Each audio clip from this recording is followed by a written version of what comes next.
Well, hello and welcome to another episode of More Perfect Marketing.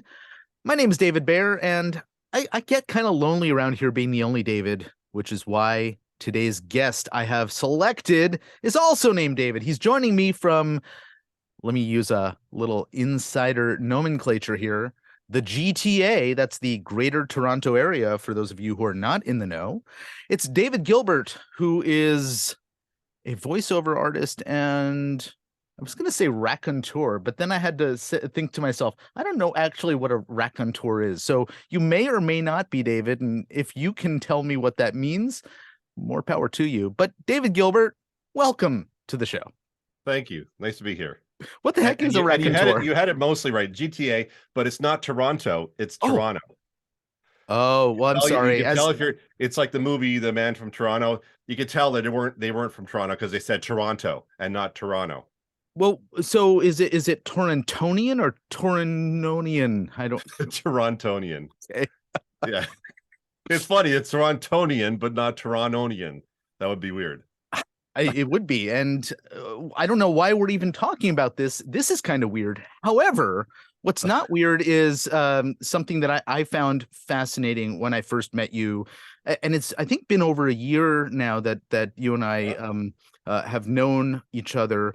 You first showed up in my world attending the book club that my partner and I host for marketing professionals, and one of the things I absolutely loved as soon as I saw it, and you used to use this as your Zoom background as well, was one of your websites, which is Easy 24-Hour Voiceover. And if that is not a positioning statement, a unique selling proposition, I don't know what is. So I'm curious, what's the history there? How did that come about? Sure. So my regular site, the main site, is davidgilbertvoiceover.com, and that was something I needed to have very simple. Tried to keep it, the name and what I do in one URL. And over the years, I started in 2016. This is one of those industries, and there's many like this, where there's thousands of people, tens of thousands doing the same thing. The barrier to entry is quite low. So it's like a real estate agent. There's 50,000 in Toronto or 70,000 in Toronto. How do you break out? How do you be different? And that whole easy 24-hour thing came about through a combination of two factors. One was a chapter of a book that I've read many times. It's This I Know by Terry O'Reilly, brilliant ad guy, and then a local Toronto marketer, Mark Evans, about really understanding who you are, what you do, and not in terms of your own purpose, like recording MP3 files. Is what you do, how you affect your customer. So me being relatively new to the industry back when I started, I thought, well, how can I differentiate myself? How can I put a flagpole in the sand and say, I'm going to take this little section? Every other voice actor worth their salt can turn around projects in 24 hours or less, but nobody positioned themselves that way. Nobody registered the URL and created marketing around that. So I thought, well, how do I become different? Well, I'll plant a flag in the sand and say, okay, 24 hours, make it easy. Off you go. So I created that actually goes to a landing page. I created a video, the whole deal. Like it was an interesting program that I started. So Yeah. Now you made a point of saying other people in your industry do the very same thing. They just don't talk about it. And you decided, well, I'm going to talk about it. For regular listeners of this podcast, you may have heard this story before. And David, I assume you have, because I tell this story a lot, but this is the same concept as the Schlitz beer concept, where they claimed the positioning around the fact that there's a hygienic way of processing and brewing the beer, the multiple times that they wash bottles and everything else. Standard practice in the industry. It's just nobody else was talking about it, and they sure. Took advantage of this opportunity, or rather, the ad man who noticed this took advantage of the opportunity to highlight it and position them in a way in the public's mind that nobody else had claimed. Yeah. Well, it's the same thing I think was Goodyear or Michelin. It's in the Terry O'Reilly's book, where every tire you buy is comprised of vulcanized rubber and steel, right? Just different treads and other minor features. So way back when, I think it was Michelin said, well, we're going to become the safety brand. So all their positioning was safety. They weren't any more safe than the rest of the tires. But if you were, in the 80s, 90s buying a minivan and you had to replace your tires, well, mom was, oh, got to be Michelin. Like there was no question. And so you're creating that brand persona out of a part of what you are or what you do doesn't have to be necessarily unique, but you've sort of positioned yourself as that is the brand. Yeah. And I find that fascinating. I mean, we know that the best brand marketers out there like Nike and Apple, when you have people sleeping outside your stores for 12 hours to buy your product, you've got good brand positioning. So Yeah, and I, to a certain extent, we try very hard to advise most businesses not to get caught up in the brand piece of what you just said, but the yeah, positioning piece of it, I think is slightly different, right? Those sure. guys are trying to capture a place in the mind of every consumer around a range of things, right? Hmm. But it's very possible that an attorney or a financial advisor or a dry cleaner in a local area, right, can claim positioning and doesn't Absolutely. necessarily have to have the sort of brand recognition that the guys you just mentioned have. Exactly. Yeah, absolutely. If you're a real estate agent, you focused on, in my case, Thornhill, right?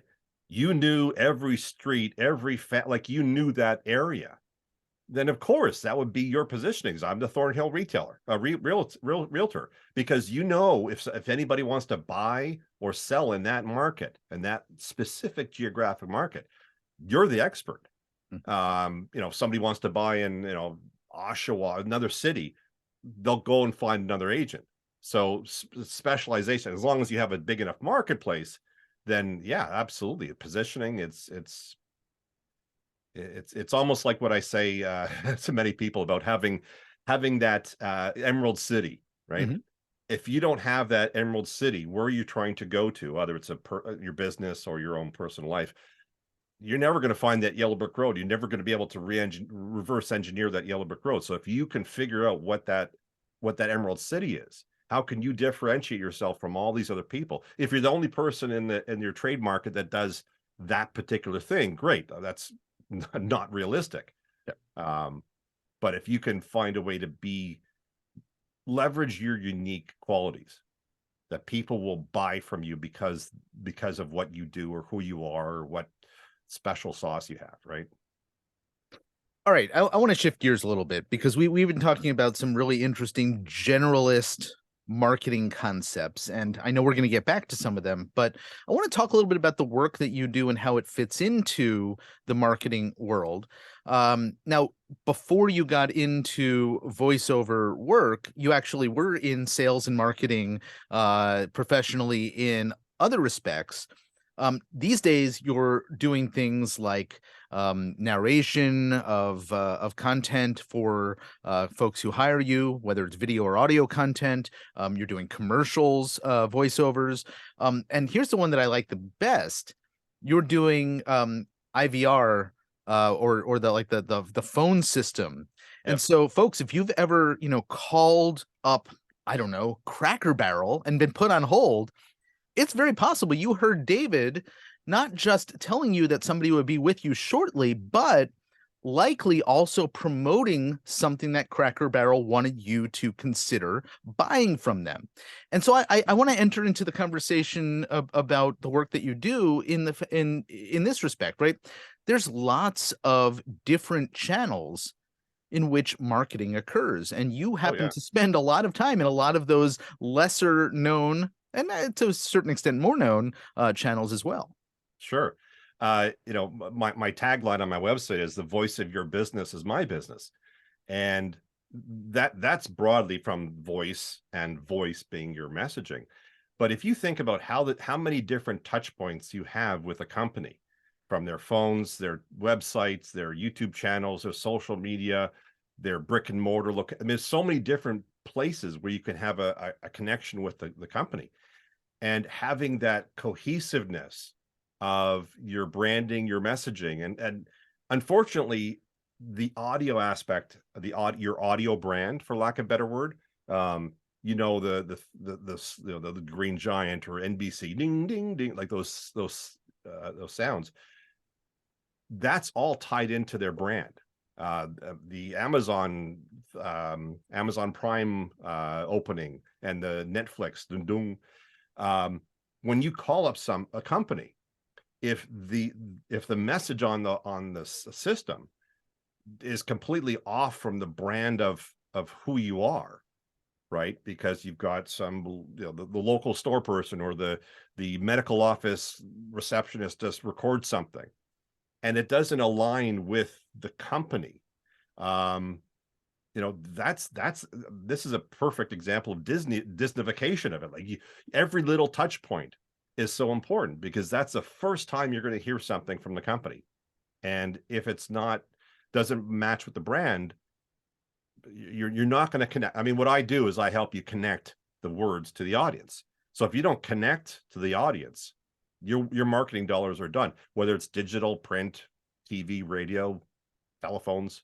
Yeah. Same thing. I want to go back to this word that you just used, Disneyfication. I used to work in the theater industry, and back in the 1990s and early 2000s, in Times Square in New York, we were complaining about the Disneyfication of Times Square, which was very much about heavy retail and exit through the gift shop and all of that sort of thing. But you meant it in a very different light, and I wonder if you Oh, could yeah. explain in a little bit more detail what you mean by Disneyfication. I think it was more about consistency. It's more, to me, it's more about the little things. You know, it's very easy to get caught up in the big things, and that's important because that determines your strategy. But it's all those little execution things. You know, like I remember hearing stories of, you know, Disney would steam clean the grounds every night, so that when people came in the next day, whether it was somebody who's been there 14 times or the first time, Yep. they want the customer to think that they're the first people to walk along that street. Right. And if all you saw was, they repaint the fence at the front of the I was going to say front resorts, gates. but the theme parks, right? The Yeah, front gates every single night. So another one that I know it happens very consistently are things that happen in the gift shops. Little minor details about the way that they engage with different visitors, guests, I guess they call them, yeah, of yeah, different ages, right? sure. And so I'll let you continue, but yes, it's all over their business. Like, can you imagine walking into the first gift shop in Disney World, Disneyland, whatever, and you see an empty rack? Like, that would never happen. It happens all the time in regular retail, but for them, they want you to come in and see the store just opened for you, right? And taking that mentality to your own business and thinking of every time I interact with a customer, whenever they walk into perfect example, bathrooms in restaurants, right? If you go into a bathroom at a restaurant, 99% of the time, it's disgusting because it's like an afterthought. But that's part of your experience of being at that restaurant. So it's all the little things that add up. You think, oh, whatever, it's too much money to fix the fading awning of my shop. Well, that faded awning tells your potential customers that you are not serious about your business, or you don't really care about if you don't care about the little things, how am I going to how am I going to expect you to care about the big things, right? So that's what I mean by Disneyfication, is the attention to detail as it relates to the customer is like, I'm sure I'm guilty of of missing some things myself because I'm human, but it's the fact of, okay, every time you have something that interacts with the customer, user experience, like, your website should be easy. You shouldn't make it hard to return things. You should have like the policies, procedures, everything should be really geared to the customer. Because if you do, you'll build loyalty, like extreme loyalty. So let's bring this idea back to the work that you're doing with clients. All right. There's obviously plenty of one-off. Hey, David, I just need you to record something for me. Yep. Where this may not come up. But I imagine that there are other projects where the consistency of voice and the what is the type of audience that you're putting me in front of, and how do I need to sound and come across to represent your brand most effectively. Yep. Talk a little bit about how you approach that, and what you get in return, I guess, from the clients is sort of interesting too, because there may be something instructive for a client who's listening, or a potential client who's listening out there thinking, I don't know how to address these types of questions. So, Sure. David, teach us. It's probably a little easier to break it down in terms of I break my customers down into two large categories: the educated buyer and an uneducated buyer. And it's nothing to do with intelligence or education. An educated buyer is somebody who, in my mind, who knows what they're looking for. They know what quality costs. They know they understand it. And these are advertising agencies, production companies, people who hire on a regular basis. They know what they're looking for. The uneducated ones could be like somebody like you. You would like to sit around the table discussing with your partners, go, well, we need to like do a video on this, or we should update our phone system. And you don't know where to go. You don't know what quality costs. You don't know how much it should cost, whatever. And so there's an education aspect there. So I don't look at it so much as each individual job. And I obviously understand from the client what they're looking to do, who they're reaching. I'll ask these questions: who's your target market, and all that kind of stuff. So I understand how I'm going to affect the read. What to me is the bigger thing is satisfying their problem. And it took me until a couple of years ago to understand what problem I solve. And that's, connecting your words to your client, because it's not just like bringing words to life. It's to actually connect. And I look at it more of, how can I help you? Even if I'm not the right voice. And I have helped companies, some I have never even sold to, but I've helped them cast for roles because I happen to connect with them.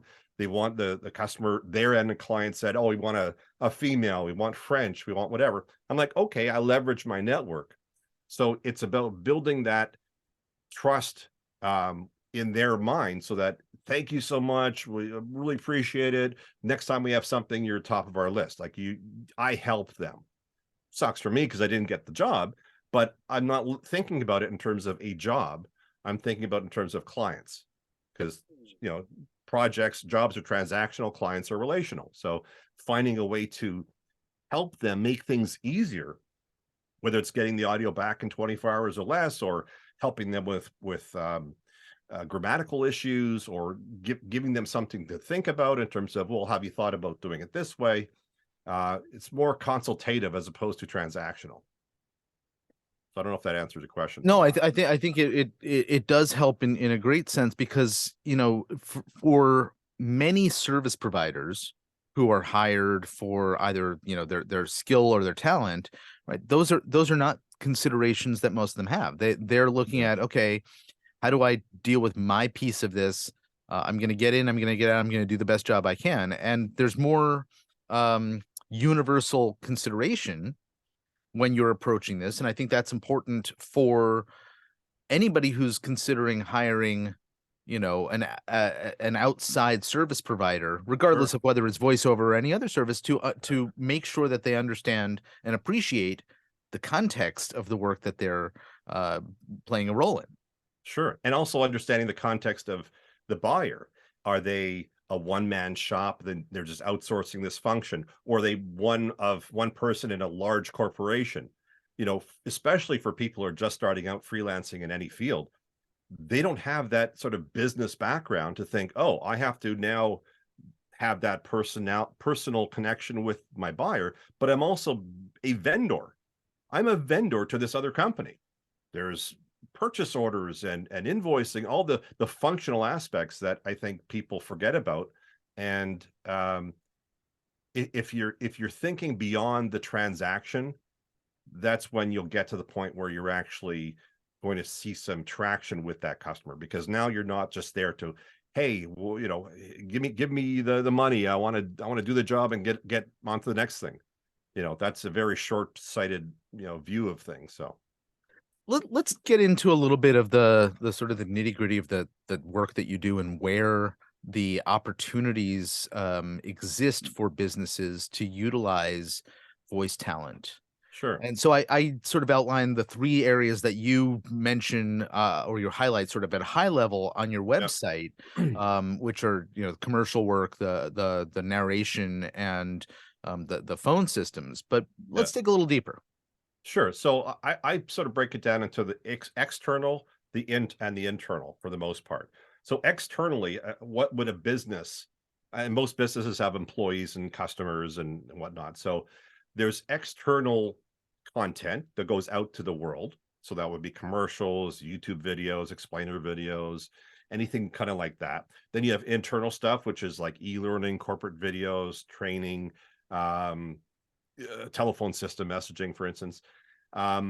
And I look at it from a holistic standpoint, right? So if it's external, internal, whatever, employees, customers, um, and sorry, what was the question again? So I just sort of The process. Yeah, digging down into the areas and also understanding opportunities that businesses could be or ought to be taking advantage of to utilize talents of a voice artist that they may sure, not be.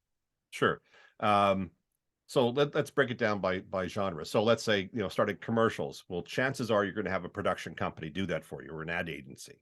So that all gets cast through those companies. You don't really have, you get final approval. You could say, I'd like to have a female or a male or whatnot. Corporate videos. This there's not. I'm not going to say that everything has to have a voiceover. That's just wrong and accurate to think. If you have a very charismatic leader in your company, you're doing a corporate video and it's a interview base, right? You want that person to be the face of the brand. It doesn't make any sense to have that person come on and talk for 2 seconds and then have a voiceover in the back. It just doesn't make sense. But there's a lot of content that goes out there that could have a voice and would benefit from it, because and not just an AI voice, because AI voice is as good as they're getting. They lack soul. They lack that sort of humanistic part of Mhm. it. Having that human voice talk to you, it's a very powerful thing. I mean, that's why most commercials have a voiceover. They have somebody talking to you, a human talking to a human. E-learning, same thing. I mean, there's some projects in corporate training or e-learning that you don't need voiceovers, but it does help that connection. Telephone systems. I just called somebody the other day, and it was an automated voice, and it was just like, I'm tuned to it, but it was annoying. Or it's very, there's a lot of background noise or echo because they were recording it in the office. Um, so having a voice for a project can build that connection, which is really what you want. You want to build connection with your audience, whether it's your employees or customers or leads or whatnot. So Yeah. Um, I want to get back to something that we were talking about a little bit earlier, because I'm listening to you as you're speaking, and I mentioned you're in Canada. You have a pronunciation that is distinct enough that I can pick up on the Canadian pronunciation of certain words that you're saying. hmm, And I'm going to assume that there are regional clients who don't really care, and regional clients who would really like to make sure that you don't come across as, a Canadian for their Southwest regional company, or sure, wherever they may be located. sure. How does that stuff come up, and how do you address it? So interestingly, most of my clients are American, and I'm just talking to you in just a casual conversation voice. When I have a project, I know it's going to the US. Um, I will be more cognizant of it. My about is not as pronounced. It's about, the differences are subtle in terms of ow. There's like a bow, like a bow, versus a bow, right? Mhm. Um, but I don't get it too often, thankfully. I don't get those, hey, you sound like you're from northern Wisconsin. Yeah. Can you tone? No. So I strive to have that neutral English, because that tends to work. Doesn't matter where you are. What I also don't do is I don't do setup accents. So Hmm. if somebody were to ask me for a South Texas drawl, I don't do it. If I tried it, it would sound weird. Yeah. So I don't try to do things unless it's like a character thing, in which case that's fine because it's known that it's sort of almost a caricature. But I tend to avoid anything that has a specific, we want a Tennessee Southern, no, I don't. Yeah.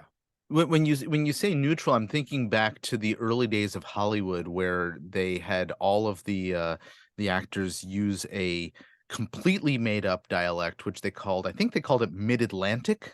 It is an actual accent, Okay. which is a combination of New England and RP, which is standard British, right? So it's sort of like a posh. Like if you think of Thurston Howell, Yes. Gene Kelly, Fred, like that kind of era. It's very, very proper, very like it's almost like a British accent, but without the British, you know. And nobody talks like that anymore. Nobody talks like the radio commercials or radio or TV commercials of the 40s or 50s, where they're talking like this, like Yes. because people don't want to. Part of it is because people don't want to be sold to, and partly because the technology of that time, the radios, those big honking radios, Hmm. the quality wasn't there, so the announcers had to really project everything. Coming up live, like everything was all very pushed. So all that's gone. In fact, and it's a pendulum thing. So right now you have this hyper conversational reads and commercials. Some of them sound like they're just like lying on the couch going, yeah, I want to buy this new Subaru, like whatever. Like it sounds very so laid back. And Hmm. even I've heard cases of producers bringing somebody off the street into the studio, okay, record, and then use that. That was the one that made it to the air. But every case is different. Every situation, every brand, every use case, even e-learning. If you're training somebody, are they sitting next to you? Are you a colleague? Are you a boss? Is this something that's going to go to everybody, or just C-suite, or just the customer service reps? There's so many different factors that go into it. So whenever people, oh, you're just reading off a page, okay, so why did I spend thousands of dollars on training and call the special equipment, and like it's not that easy. When I first started, I was talking like this because I thought that's how you're supposed to say things, and no. you So know I do want to get to that starting point in this world because I've seen your website. I've listened to a bunch of the work that you display there, but I also know that you didn't start in this industry, Nope. and you spent a number of years in sales and marketing in a very different world, and so Oh yeah. I'm curious to hear what was behind this transition. Well, do you have a do you want the long story or short story? In the remaining couple of minutes we have. Okay. Let me find a way to shorten it. So I was a rambunctious kid, and I used to make some strange sounds with my voice, but I never did anything with it. Fast forward to university, I had a professor say, "Oh, you got a good baritone voice. Have you considered going to radio?" I'm like 19 years old. What the hell do I know? And this is pre-internet too. Ended up moving to London, Ontario for a job. Found a studio. Don't know why. Went in, talked to the guy. What's this voiceover thing? And he says, well, we mostly do corporate videos here, and we bring a gentleman in who went to Juilliard. I'm thinking, okay, thanks, goodbye, because I hadn't even done a high school play by that point. So I went on with my life into sales and marketing, and pretty much bought or sold everything in your house. Excuse me. And 2016, January 2016, I was downsized from the company, started looking for jobs, not really looking forward to it because I didn't really like the whole. Anyways, best friend said, hey, what about that radio thing? And I'm like, I don't know. So I Googled voiceover, and whoa, like everything's different. Back when I looked at it, it was all union talent. It was in a studio. It was expensive, blah, blah. Now there's all this non-union work, and there's different genres, and you can do it for your home studio. I thought, okay, well, since I'll probably have to work till I'm really old and gray, why not do something that if I can talk, I can make money? So I jumped in both feet, found a local voiceover group, went to the whole Second City improv program, took acting lessons, and invested a lot in training and coaching. Went to conferences and ironically, and here's what I think is the most interesting thing for me, is I've learned more about myself and about business and marketing in the last 7 years than I had the previous 24, because I was always that feather in Forrest Gump floating around in the wind. But now I had some more purpose. And I've seen Gary Vaynerchuk and I've seen Simon Sinek. I've seen all these guys talk at conferences and reading more books. I've been more engaged in my career. So that's why sometimes I'll have these career consultations with people. I have nothing. If you go to my LinkedIn profile, there's nothing in there that talks about that. There's nothing that talks about my passion for user experience, for other products or services. Like, all that's just from organic knowledge growth. And I think having something that can get you more excited about your career path, or something that will keep that motivation up, has far greater reaching effects than just the actual thing. So started 2016 and plowing through it ever since. So I love it. Earlier, I accused you of being a raconteur. For those who didn't take the opportunity to look it up, I did. It's a person who tells anecdotes in a skillful and amusing way. So I wasn't far off, was I? no. I'm sure there's a pun in there, raconteur, but I didn't know it or whatever. In any event, well, I will say that as I've been listening to you, I hear hints of another alumnus of Second City, and that, of course, is your neighbor in Hamilton, Eugene Levy. And so if you ever are looking for a great Eugene Levy impersonator, please look up David Gilbert. I'm I sure sound like Eugene Levy. That's a new one. Thank you.